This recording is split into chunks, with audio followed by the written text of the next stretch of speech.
नमस्कार दोस्तों, आप सभी का मेरे YouTube चैनल पर हार्दिक स्वागत है। और उम्मीद कर रहा हूँ कि आप सारे स्वस्थ होंगे और मस्त होंगे और आने वाले एग्ज़ाम की ढंग से प्रिपरेशन कर रहे होंगे। कुछ बच्चों के मैसेज आए थे, वो 2-3 बातें पूछना चाहते थे, उस पर थोड़ी बात कर लेते हैं। पहले कुछ बच्चे पूछ रहे थे सर प्रश्न नहीं हो रहे, और कुछ पूछ रहे थे सर पेपर में कैसे प्रश्न आएंगे।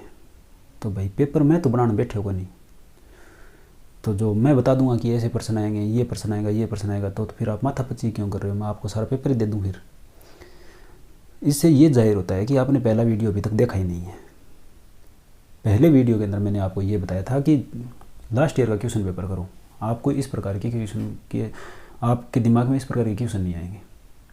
पहले वीडियो में मैंने ये चीज़ बोली थी कि आप लास्ट ईयर का क्वेश्चन पेपर करो, सिलेबस को याद करो, लास्ट ईयर का क्वेश्चन पेपर करो। पहला स्टेप ये होता है। फिर भी आपके दिमाग में अगर ऐसे क्वेश्चन आ रहे हैं तो ये तो गलत बात है ना। अच्छा, दूसरे प्रकार के बच्चे थे, वो बोल रहे थे सर प्रश्न कौन बनाने लग रहा। तो भाई प्रश्न क्यों कौन बनाने लग रहा? थारी गलती मैं बताऊँगी थाने की थे आठे तो समझ लेंगे ये चीज़ ने, ठीक है, थारे समझ में भी आ जाए। उसके बाद में थे एक्ट पढ़ रही है नहीं, नगर पालिका अधिनियम की जो कानूनी भाषा है वो आप पढ़ ही नहीं रहे, तो कैसे क्वेश्चन बन जाएंगे आपसे? आप कैसे उम्मीद कर सकते हो कि आपसे क्वेश्चन बन जाएंगे? अगर आप इस गलतफहमी में हो कि मैं यहाँ पे समझ के जाता हूँ, वीडियो लेक्चर आप सब प्रकार के सभी टीचरों के देख रहे हो, वीडियो लेक्चर ढंग से देख रहे हो, पूरी ईमानदारी के साथ देख रहे हो, और फिर क्वेश्चन करने सीधा पेपर देने जाते हो, तो आपसे क्वेश्चन नहीं बनेंगे। इस चीज़ की गारंटी मैं लेता हूँ। आप MCQ भी लगा के चले जाते हो तो भी क्वेश्चन नहीं बनेंगे एग्जाम पेपर में। आपको एक्ट की लैंग्वेज में जो एक्ट दिया हुआ है उसको पढ़ना ही पड़ेगा, इसका कोई और उपाय नहीं है। मैं आपको डिमोटिवेट नहीं कर रहा, आप इस चीज़ को लेकर डिमोटिवेट मत होना कि ये क्या बात बोल रहा है। मैं आपको सत्य बता रहा हूँ। आप लास्ट ईयर के क्वेश्चन पेपर सोल्व करके देखना और अपन समझने का तरीका देखना, बिल्कुल ही अलग अलग है। वीडियो लेक्चर के माध्यम से आपको एक्ट के बारे में समझाया जाता है। आप यहाँ पे वीडियो लेक्चर देखने के बाद मैंने कहा था आपको एक्ट पढ़ना है। पहली क्लास में आपको पूरा डिटेल में समझाया था कि एक्ट पढ़ने के बाद आप ये गलती मत, यहाँ पे वीडियो लेक्चर देखने के बाद आप ये गलती मत कर देना कि आप बिना एक्ट पढ़े ही आगे जा रहे हो। तो आपको एक्ट पढ़ना पड़ेगा। इससे फ़ायदा ये होगा, एक्ट की लैंग्वेज आपके समझ में आ जाएगी ना। आप बार बार पढ़ोगे तो एक्ट की लैंग्वेज इतनी टफ नहीं है कि आपके समझ में ही नहीं आएगी। हाँ, टफ ज़रूर है, पर ऐसा नहीं है कि आपके समझ में नहीं आएगी। आप कम से कम तन में ढंग से उसको पढ़ो तो सही,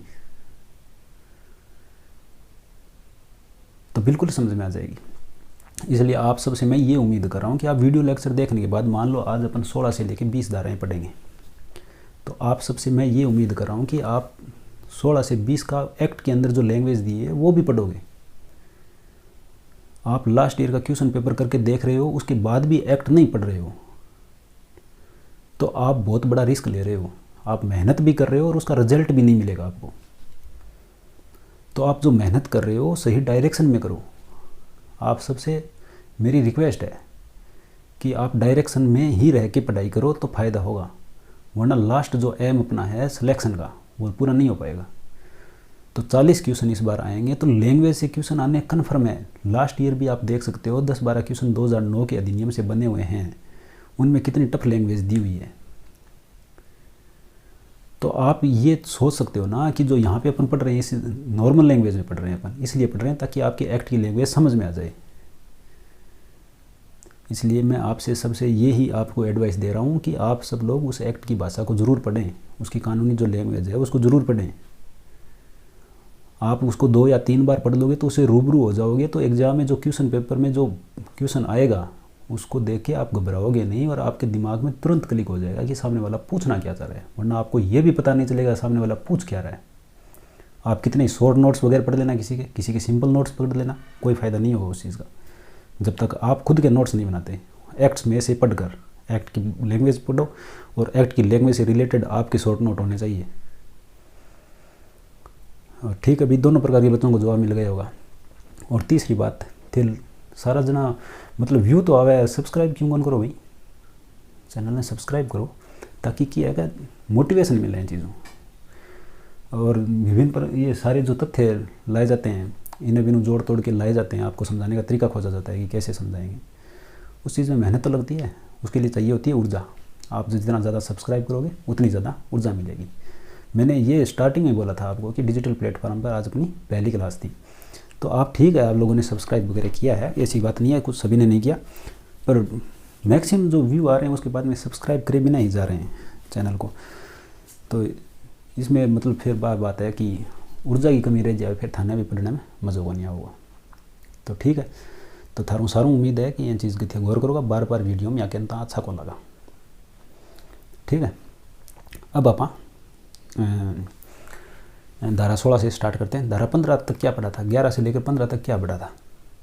अब धारा 11 का लास्ट ईयर में क्वेश्चन पेपर में एक क्वेश्चन आया हुआ है धारा 11 को रिलेटेड, जो अपन ने तो दो ही चीज़ें पढ़ी थी कि चुनाव कौन करवाएगा नगर पालिका में और कब करवाए जाएंगे। दो ही चीज़ें तो पढ़ी थी अपन ने कि स्टेट इलेक्शन कमीशन यानी राज्य निर्वाचन आयोग करवाएगा और कब करवाया जाएगा, नगर पालिका की अवधि पदावधि समाप्त होने के बाद में करवाया जाएगा। ये तो पढ़ा था अपन ने, पर वो क्वेश्चन करके देखना आप। अब सारे प्रकार की चीज़ें ये थोड़ी है कि क्वेश्चन भी यहाँ पे करवा दिए जाएँ, तो पॉसिबल नहीं है ना, इतने संसाधन नहीं है यहाँ पे कि आपको क्वेश्चन पेपर में हर क्वेश्चन, हाँ ठीक है लास्ट में जब क्वेश्चन करेंगे तो क्वेश्चन ही करवाएंगे आपको। अभी थ्योरी वाला पोर्शन चल रहा है तो सारी चीज़ें एक साथ पॉसिबल नहीं हो पाती।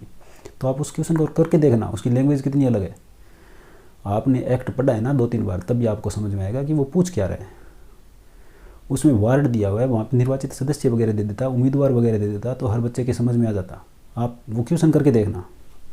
ठीक है, तो आज अपन कहाँ से पढ़ेंगे, अपन पढ़ेंगे धारा 16 से लेकर धारा 16 से धारा 20 तक। धारा 16 में क्या दिया हुआ है, मुख्य निर्वाचन अधिकारी, और धारा 17 में क्या दिया हुआ है, जिला निर्वाचन अधिकारी। दोनों धाराओं को याद कर लेना पहले तो।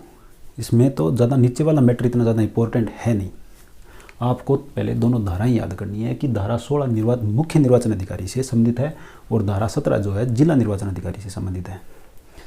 ठीक है, दोनों निर्वाचन अधिकारी है, एक मुख्य निर्वाचन अधिकारी है, एक जिला निर्वाचन अधिकारी है, एक धारा 16 है, एक धारा 17 है। ये चीज़ पहली बात तो इसमें यही इंपॉर्टेंट है, दोनों धाराओं को याद रखना है। ठीक है, 16 व 17 को अलग ही खोपचे में सेट कर लियो भाई, दोनों ने बिल्कुल बढ़िया तरीकों संज्ञान में रखियो, पेपर तक याद रखियो कि 16-17 में क्या पढ़ियो आप, कन्फर्म पर्सन पूछे जाने की संभावना है। ठीक है, एक बात तो यह होगी। दूसरी बात, एक दोनों की नियुक्ति कौन करे, वो स्टेट इलेक्शन कमीशन राज्य निर्वाचन आयोग द्वारा नियुक्ति की जाती है। किसके परामर्श से, राज्य सरकार से परामर्श से। ये भी SEC द्वारा राज्य सरकार से परामर्श से जिला निर्वाचन अधिकारी की नियुक्ति की जाती है। तो यहाँ तक तो कोई समस्या नहीं होगी क्योंकि निर्वाचन से संबंधित अधिकारी है। ये तो कोई IAS अधिकारी वगैरह होता है, ये कोई जिला कलेक्टर वगैरह होता है, ST वगैरह कलेक्टर वगैरह होते हैं। ठीक है, तो नियुक्ति से लेकर कोई दिक्कत नहीं है आपको। ठीक है, आगे देखो कार्य में देखो, इसके भी कार्य देखेंगे, इसके भी कार्य देखेंगे। तो यहाँ पे समझ में नहीं आ रहा क्या, मुख्य निर्वाचन अधिकारी की बात हुई है, जिला निर्वाचन अधिकारी की बात हुई है, दोनों निर्वाचन अधिकारी है तो चुनाव संबंधित कार्य करेंगे। स्टेट इलेक्शन कमीशन की जो हायरार्की है कि ऊपर स्टेट इलेक्शन कमीशन होता है, उसके नीचे मुख्य निर्वाचन अधिकारी होता है, उसके नीचे अपने जिला निर्वाचन अधिकारी काम करता है। ये जो हायरार्की अपन 20 धाराएं कंप्लीट कर लेंगे ना, उसके बाद आराम से देख लेंगे कि BLO वगैरह किसके अधीन काम करते हैं। और जो अपने कल भी पढ़ा था कि निर्वाचक रजिस्ट्रीकरण अधिकारी होता है वो किसके अंडर काम करता है, उसकी नियुक्ति भी SEC द्वारा की जाती है। वो हायरार्की अपन 20 धाराएं कंप्लीट होने के बाद में ज़रूर देख लेंगे। अभी फिलहाल तो ये याद रखो कि स्टेट इलेक्शन कमीशन द्वारा इसकी नियुक्ति की जाती है। ठीक है, कोई दिक्कत नहीं है यहाँ तक। कार्य तो निर्वाचन से संबंधित होंगे। जिस तरह से देखो ये इसमें और इसमें अंतर क्या है, देखो ये समस्त निर्वाचनों के संचालन का पर्यवेक्षण यानी ऑब्जर्वेशन। समस्त निर्वाचनों का मतलब अपने जो एक्ट में दिया है, ये लैंग्वेज दिया है कि समस्त निर्वाचनों के संचालन का पर्यवेक्षण करता है। यानी समस्त निर्वाचनों का मतलब ये है कि पूरे राज्य के अंदर जितने भी निर्वाचन हो रहे हैं, जितनी भी नगर पालिकाओं में निर्वाचन होते हैं, उसका सबका ऑब्जर्वेशन करता है। जबकि ये क्या करता है, ये करता है जिले की नगर पालिकाओं में निर्वाचनों के संचालन के संबंध में कार्य करता है। यानी जिले के अंदर जितनी भी नगर पालिकाएँ इनकी अधिकारिता में आ रही है, उनका पर्यवेक्षण करता है, उनका ऑब्जर्वेशन करता है, उनका संचालन वगैरह करता है। उनसे रिलेटेड सारे कार्य जिला निर्वाचन अधिकारी करता है। और ये पूरे जो राज्य के अंदर जितने भी निर्वाचन हो रहे हैं उन सबका ऑब्जर्वेशन करता है, किस प्रकार से चुनाव चल रहे हैं, सही चल रहे हैं, गलत चल रहे हैं, वो सारी निगरानी मुख्य निर्वाचन अधिकारी रखता है। और ये जिले के अंदर जितना इनका अधिकारिता क्षेत्र होता है उतना ऑब्जर्वेशन करते हैं। कोई दिक्कत नहीं। ये क्या करता है, निर्वाचक नामावलियों की तैयारी, पुनरीक्षण, शुद्धि का पर्यवेक्षण। वही मतलब अपन ने पहले पढ़ा था, निर्वाचक नामावली जो थी वो किसने तैयार करी थी, मुख्य रजिस्ट्रीकरण अधिकारी था। उसने जैसे ही तैयार करी थी उसका पुनरीक्षण वगैरह भी करवाया था, उसका रिव्यू वगैरह करवाया था, उसकी पूरी तैयारी भी करवाई थी। उसके बाद में उसका मतलब अपने प्रूफ रीडिंग के नाम से पढ़ा था कि प्रूफ रीडिंग वगैरह सब कुछ किया था उसने। उसका ऑब्जर्वेशन कौन करता है? मुख्य निर्वाचन अधिकारी फिर से उस चीज़ को देखता है कि हाँ सही है ना, कोई त्रुटि तो नहीं है ना, कोई गलत हस्तक्षेप तो नहीं हुआ है ना, कोई गलत पुष्टि तो इसमें नहीं की गई है ना, कोई गलत नाम तो ऐड नहीं किया गया है ना। ठीक है, सारी चीज़ों की ऑब्जर्वेशन करेगा कौन? मुख्य निर्वाचन अधिकारी। यहाँ तक बात आती है समझ में। अब देखना, स्टेट इलेक्शन कमीशन के अधीक्षण, निर्देशन, नियंत्रण में कार्य करता है। यानी ये जो है मुख्य निर्वाचन अधिकारी की नियुक्ति कौन करता है? स्टेट इलेक्शन कमीशन, यानी इसको नॉमिनेट करता है। तो राज्य निर्वाचन आयोग के सुपरविजन में काम करेगा, उसके डायरेक्शन में काम करेगा, उसके कंट्रोल में काम करेगा। इंग्लिश में देखें तो और हिंदी में देखें तो अधीक्षण, निर्देशन और नियंत्रण में काम करता है। ठीक है, यहाँ पर तक कोई दिक्कत नहीं होगी क्योंकि ये supreme court state election commission इसको नियुक्त कर रहा है, तो उसके अधीक्षण में, निर्देशन व कंट्रोल में कार्य करेगा। अन्य शक्तियों व कृत्यों का प्रयोग जो स्टेट इलेक्शन कमीशन निर्देश दे, तो सारे काम ये स्टेट इलेक्शन कमीशन के दाब से राज्य निर्वाचन आयोग के निर्देशन से करेगा। इसमें कोई दिक्कत नहीं है। इसके ऊपर कौन होता है? इसके ऊपर होता है स्टेट इलेक्शन कमीशन, उसके नीचे कौन होता है? मुख्य निर्वाचन अधिकारी। स्टेट इलेक्शन कमीशन यानी राज्य निर्वाचन आयोग जो चाहेगा वो काम ये करेगा। यहाँ तक कोई दिक्कत नहीं होगी। अच्छा, इसमें क्या है? मुख्य जिला निर्वाचन अधिकारी में आगे क्या है? मुख्य निर्वाचन अधिकारी के अधीक्षण, निर्देशन व नियंत्रण में काम करेगा। वो किसके? SEC के। ये किसके? मुख्य निर्वाचन अधिकारी के। हायरार्की में बिल्कुल समझ में आता है कि इसके ऊपर ये होता है, इसके ऊपर ये होता है, उसके ऊपर ये होता है। तो सबसे ऊपर कौन था? स्टेट इलेक्शन कमीशन था, उसके नीचे मुख्य निर्वाचन अधिकारी, उसके नीचे जिला निर्वाचन अधिकारी। तो ठीक है ना, समझ में आ रहा है ना। अब देखना एक चीज़ और, एक अलग से पॉइंट इन्होंने दिया है कि कोई जिला है, एक जिला, उसके अंदर एक से अधिक जिला निर्वाचन अधिकारी हो सकते हैं। एक जो जिला है उसके अंदर एक से ज़्यादा, एक से अधिक जिला निर्वाचन अधिकारी हो सकते हैं। ये जिला निर्वाचन अधिकारी से ये मत समझ लेना कि एक जिले के पीछे एक जिला निर्वाचन अधिकारी होगा। एक जिले के अंदर एक से अधिक जिला निर्वाचन अधिकारी की नियुक्ति कर सकता है। कौन कर सकता है? स्टेट इलेक्शन कमीशन, राज्य निर्वाचन आयोग। जरूरी नहीं है कि एक जिले के अंदर एक ही जिला निर्वाचन अधिकारी हो। ठीक है ना, ये पॉइंट बिल्कुल ध्यान में रख लेना। किसी भी लैंग्वेज है, किसी भी तरीके से आ सकता है, बिल्कुल याद रखना। आपको कोई डायरेक्ट ऐसे पूछ लिया कि जिला निर्वाचन अधिकारी होता है, जिले के पीछे होता है, तो सीधा सा नाम से कन्फ्यूज हो रहे हैं कि एक जिले के पीछे एक होता होगा, पर एक से अधिक की नियुक्ति कौन कर सकता है? स्टेट इलेक्शन कमीशन, राज्य निर्वाचन आयोग कर सकता है। एक से अधिक जिला निर्वाचन अधिकारी के नाम निर्दिष्ट स्टेट इलेक्शन कमीशन कर सकता है अगर ज़रूरत पड़ती है तो। अच्छा, ये दो क्षेत्र बना दिए, एक क्षेत्र बना दिया और वाई क्षेत्र बना दिया। इन दोनों क्षेत्रों की मान लो इसमें एक जिला निर्वाचन अधिकारी सुरेश को रख दिया, एक में रमेश को रख दिया, एक में सुरेश को रख दिया, एक में सुरेश को रख दिया। अब रमेश का कौन सा क्षेत्र उसकी अधिकारिता में आएगा? रमेश की अधिकारिता में कौन सा क्षेत्र आएगा और सुरेश की अधिकारिता में कौन सा क्षेत्र आएगा? इस चीज़ का निर्धारण भी कौन करता है? स्टेट इलेक्शन कमीशन करेगा। पूरा जिला है, उसमें कई प्रकार की उसमें कई नगर पालिकाएँ आ रही है, उनका जो निर्वाचन करवाना है, तो उसमें दो निर्वाचन अधिकारी प्रयुक्त कर दिए, एक रमेश कर दिया, एक सुरेश कर दिया। उसमें दो क्षेत्र थे, एक एक्स क्षेत्र था, एक वाई क्षेत्र था। तो कहाँ तक का क्षेत्र सुरेश के हाथ में आएगा, अधिकारिता में आएगा, और कहाँ तक का क्षेत्र अपने रमेश के हाथ में आएगा, यानी उसकी अधिकारिता में आएगा। यानी कौन सा क्षेत्र किसकी अधिकारिता में आएगा का निर्धारण भी स्टेट इलेक्शन कमीशन करेगा, राज्य निर्वाचन आयोग करेगा। तो यहाँ तक मेरे हिसाब से तो कोई समस्या होगी नहीं। बिल्कुल से अगर ध्यान में रखा जाए तो धारा 16 व धारा 17 मुख्य निर्वाचन अधिकारी, जिला निर्वाचन अधिकारी, दोनों की नियुक्ति कौन करता है? स्टेट इलेक्शन कमीशन, राज्य निर्वाचन आयोग करता है। और किसके परामर्श से? राज्य सरकार के परामर्श से करता है। अच्छा, कार्य देखें तो इनके समस्त निर्वाचनों के संचालन का पर्यवेक्षण पूरी जो राज्य के अंदर, पूरे राज्य के अंदर जितने भी चुनाव चल रहे हैं, नगर पालिकाओं के जितने भी चुनाव हैं, उनका ऑब्जर्वेशन करेगा। वो सिर्फ अपने अधिकारिता क्षेत्र में, जिले की नगर पालिकाओं में जो उसके अधिकारिता क्षेत्र में आ रही है, उन निर्वाचनों का संचालन के संबंध में सारे कार्य करेगा। उनका समन्वय व कोऑर्डिनेशन बना के रखना होता है, सुपरविजन करना होता है, या फिर जो भी है ऑब्जर्वेशन वगैरह करना होता है, सारा जिला निर्वाचन अधिकारी करेगा अपने क्षेत्र में। ये SEC यानी स्टेट इलेक्शन कमीशन के अधीन काम करता है, और वह मुख्य निर्वाचन अधिकारी के अंडर काम करता है। तो ये हायरार्की वाला मामला है। तो इसमें एक अलग से एक नया पॉइंट मैंने बनवाया है कि एक जिले के अंदर एक से अधिक जिला निर्वाचन अधिकारी हो सकते हैं। अच्छा, इन दोनों के लिए ये प्रावधान है कि अन्य शक्तियों कृत्यों का प्रयोग जो स्टेट इलेक्शन कमीशन निर्देश दे, उनके अधीन इनको काम करना होता है, उनकी पालना भी ये करेंगे। तो इसमें कोई दिक्कत नहीं है। आप ध्यान से इस चीज़ को पढ़ लेना भाई, धारा 16 व 17 को अब एक्ट से ज़रूर पढ़ लेना। इस प्रकार के मैसेज नहीं आने चाहिए कि क्वेश्चन नहीं बन रहे। अब इसमें कोई नहीं समझाने वाली बात थोड़ी है। कोई जो बच्चा सिंसियर तरीके से तैयारी कर रहा है उसके तो बिल्कुल समझ में आ रहा होगा कि मुख्य निर्वाचन अधिकारी, जिला निर्वाचन अधिकारी एक दूसरे के अंडर काम करते हैं, और दोनों किसके अंडर काम करते हैं? स्टेट इलेक्शन कमीशन यानी राज्य निर्वाचन आयोग के अंडर काम करते हैं। बाकी चुनावों संबंधित काम करते हैं, चुनावों संबंधित बात काम करते हैं, ये पूरे राज्य के अंदर काम करते हैं, ये जिले के अंदर जितना क्षेत्र इनकी अधिकारिता में आता है उतने क्षेत्र में ये काम करते हैं और चुनावों संबंधित काम होंगे। ये मुख्य निर्वाचन अधिकारी के अंडर काम करता है, ये SEC के अंडर काम करता है। तो बिल्कुल ध्यान से समझ लेना, बार बार पढ़ना इस चीज़ को, आप इसको एक्ट की लैंग्वेज में ज़रूर पढ़ लेना। आप सबसे मेरी यही अपील है, ठीक है। अब अपन आगे बात करेंगे धारा 18 पे, ठीक है, धारा 18, 19 और 20 पर, ठीक है ना। चलो देखते हैं। अब बात करते हैं धारा 19 व धारा 18 व 19 की, और उसके बाद में अपन बात करेंगे धारा 20 की, क्योंकि धारा 18 व 19 एक साथ में जुड़ी हुई है।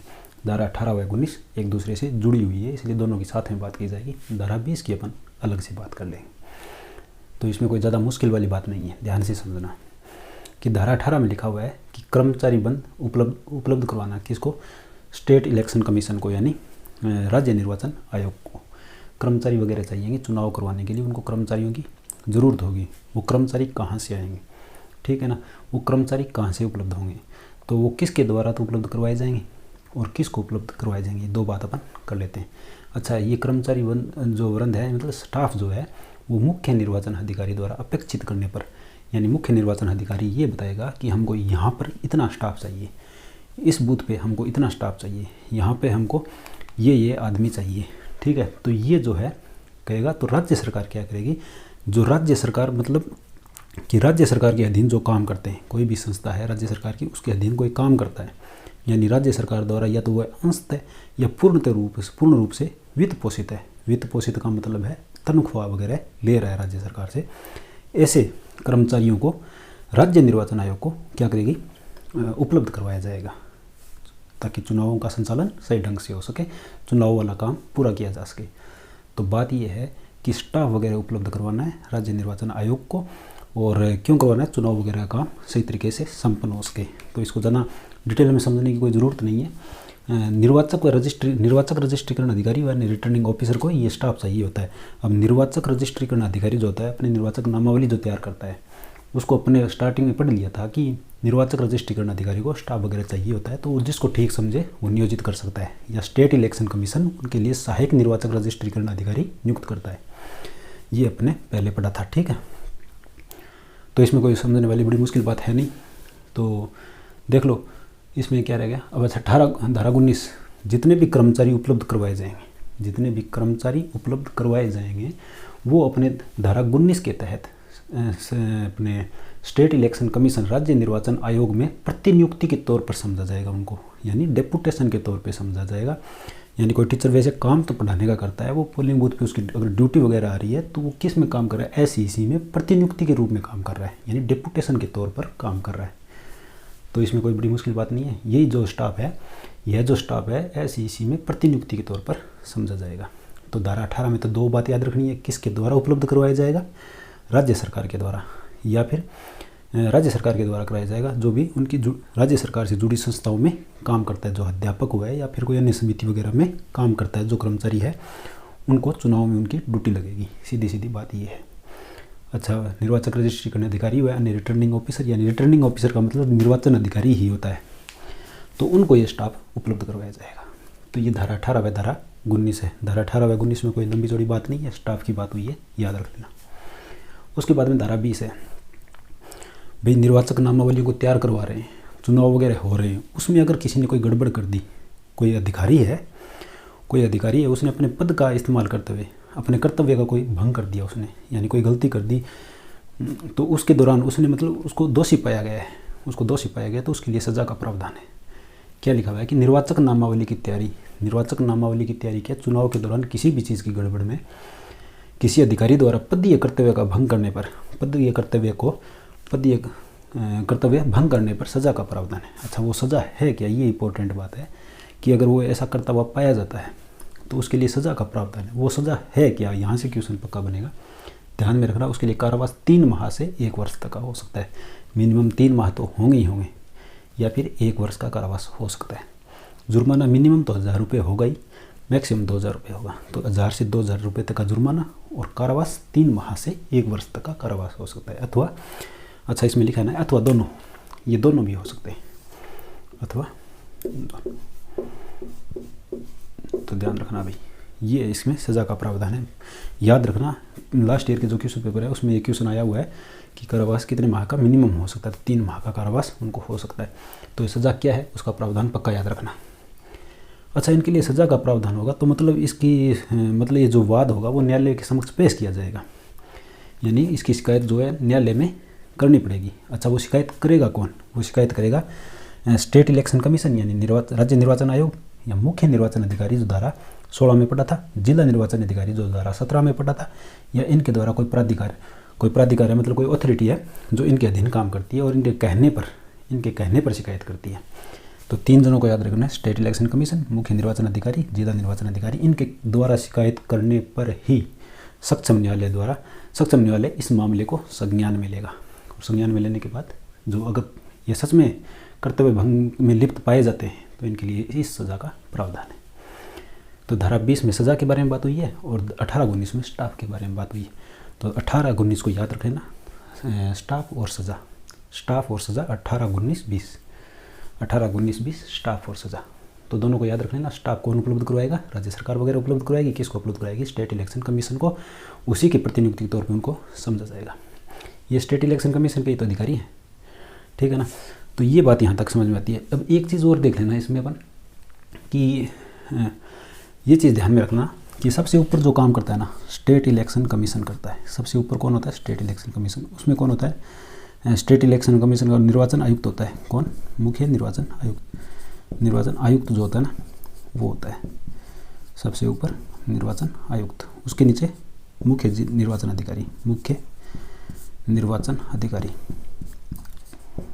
अच्छा, उसके नीचे कौन होता है? जिला निर्वाचन अधिकारी। उसके नीचे होते हैं जिला निर्वाचन अधिकारी। अच्छा, इसके नीचे कौन होता है? इसके नीचे होता है अपने रिटर्निंग ऑफिसर जो होते हैं। जिस तरह से ये निर्वाचक रजिस्ट्रीकरण अधिकारी हैं और अन्य रिटर्निंग ऑफिसर वगैरह हैं वो होते हैं। तो इसके नीचे मैं सीधा लिख रहा हूँ रिटर्निंग ऑफिसर जो भी है, निर्वाचन अधिकारी जो भी हैं उसके नीचे होंगे। अच्छा, इसके नीचे BLO वगैरह, ये जो अध्यापक और जो स्टाफ होता है ना वो होता है। BLO मतलब बूथ लेवल ऑफिसर, ठीक है ना। तो इन चीज़ों को ध्यान में रख लेना। इसकी थोड़ी सी ये हायरार्की अगर आपको दिखाई दे रही है ना तो इसको थोड़ा सा नोट कर लेना आप अलग से, ठीक है। तो ये थोड़ी सी हायरार्की थी ताकि इसके ऊपर ये, इसके नीचे ये, दो ध्यान में रख लेना इस चीज़ को। आप कोई ज़्यादा बड़ी मुश्किल वाली बात है नहीं, तो ठीक है ना। ये धारा 18-19 और अच्छा धारा आपने आज 16 से स्टार्ट किया था और धारा 20 तक कंप्लीट किया है। तो आप उम्मीद करता हूँ कि आपके ढंग से समझ में आई होगी सारी चीज़ें। 18-19 और 20 को अलग से याद रख लेना और 16-17 को एक साथ याद रख लेना। 16 में 17 में क्या बात करी थी? मुख्य निर्वाचन अधिकारी और जिला निर्वाचन अधिकारी की बात करी थी, जिसमें अपने देखा तो दोनों चुनावों संबंधित काम कर रहे थे। मुख्य निर्वाचन अधिकारी जो था वो समस्त राज्य के अंदर था और वो अपने ज़िले के अंदर जो उसका अधिकारिता क्षेत्र था उसके ऊपर काम करता है। तो दोनों चुनाव रिलेटेड काम करते हैं। अब 16-17 में वो था, 18-19 में स्टाफ की बात हुई है और 20 के अंदर सज़ा की बात हुई है। तो कोई ज़्यादा मुश्किल नहीं है, अपने हिसाब से लिखना और इसको नोट वगैरह कर लेना भाई, जैसे भी ठीक लगे आपको। हाँ, ध्यान में रखना आप है ना, इसके बाद में आपने 16 से लेकर 20 तक जो धाराएं पढ़ी है क्लास लेने के बाद में, वीडियो लेक्चर कंप्लीट होने के बाद में, इसको ढंग से आप अपने एक्ट से ज़रूर पढ़ लेना। आप सबसे मेरी विनती है, किसी के ये भरोसे में मत रहना कि वो सरल नोट्स आपको उपलब्ध करवाता है। जिस तरह से इस तरीके से सरल रूप से लिखा हुआ है, मैं इसके द्वारा ये दावा नहीं कर रहा कि यहाँ से क्वेश्चन बनेंगे, बस इतना सा है। आपको एक्ट से रूबरू करवा रहा हूँ मैं, आपको उसका जानकार बना रहा हूँ। आप थोड़े से उससे के बारे में जानने लग जाओगे तो आप उसको ढंग से पढ़ लोगे। तो आप प्लीज़ उस एक्ट को ढंग से पढ़ लेना, जो पब्लिश फॉर्म में आपके पास है। बुक से आराम से पढ़ना, उसको 2-3 बार पढ़ना, ताकि आप उस कानूनी जो भाषा है, लैंग्वेज है, उससे रूबरू हो सको। और एग्ज़ाम में कि जो प्रश्नावली जो आती है, जो लैंग्वेज वहाँ पे आएगी ना, उसको आप ढंग से समझ सको, तो आपके क्वेश्चन बन जाएंगे। तो आपको ज़्यादा टेंशन लेने की और डीमोटिवेट होने की बात नहीं है इसमें। आराम से देखना और आराम से सारी चीज़ें समझ में आ जाएगी। ठीक है भाई, धन्यवाद। जय हिंद दोस्तों।